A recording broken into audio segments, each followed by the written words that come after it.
Abandoned is the latest low-budget film to have a huge box office success, following in the footsteps of films such as Paranormal Activity. I'm here with writer and director Laura Walsh to find out more about her directorial debut. So, where did you get the inspiration for this film from?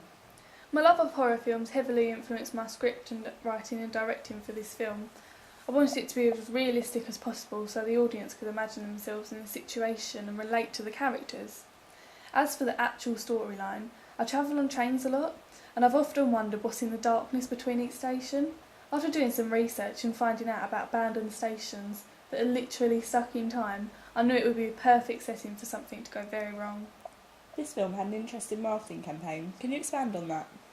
I wanted to make use of the technology available in the internet community to get my film out there. I think word of mouth is a great method for film promotion, and this has been made so much easier with the internet. Instead of putting posters and trailers up everywhere, I used my website to release little bits of information at a time and create a buzz for my film. Then once enough people were interested, I released the trailer and put more into promoting the film nationwide.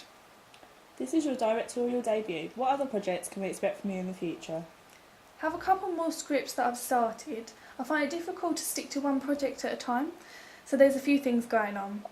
They're all in the horror genre though. I haven't ventured away from what I love. How did you choose your lead roles? I had them in mind for a while, and after getting them to read the script, I could see their chemistry was spot on, and it was an obvious choice for me. How long did it take you to shoot the film? Only about a month. I don't think the tension would have been as effective if it had been drawn out over months, so I wanted to get it done quickly enough to keep the atmosphere there. I also had such a clear idea in my head of what I wanted that there wasn't much need for improvising and seeing what worked for each scene. How closely did you stick to the original script? As closely as I possibly could. The script has been in the making for quite some time, so I found it difficult to consider any drastic changes. Obviously, when making any film out there has to be some adaptations, because some things just don't work when you're there. What scene carries the most meaning for you? Probably the ending. I don't want to give anything away, but I've had that ending in my mind since I began writing the script, and it transferred onto film perfectly. I'm very proud of it. Did you find it easier or more difficult to work with a smaller budget as opposed to a bigger one?